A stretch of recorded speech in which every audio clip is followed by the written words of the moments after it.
more than 50 nautical miles off the coast of Zambales.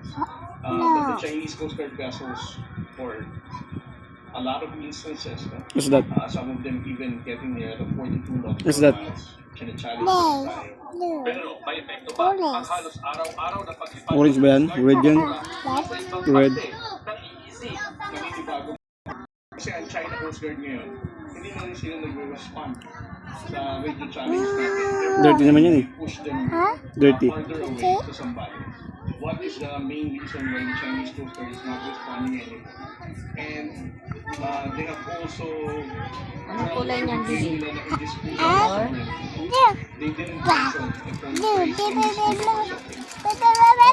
Enero, 15 ng 20 ang ginagawa ng Pilipinas sa buwan sa ng bansa. Para sa GMA Integrated News, Shino Gaston nakatutok, 24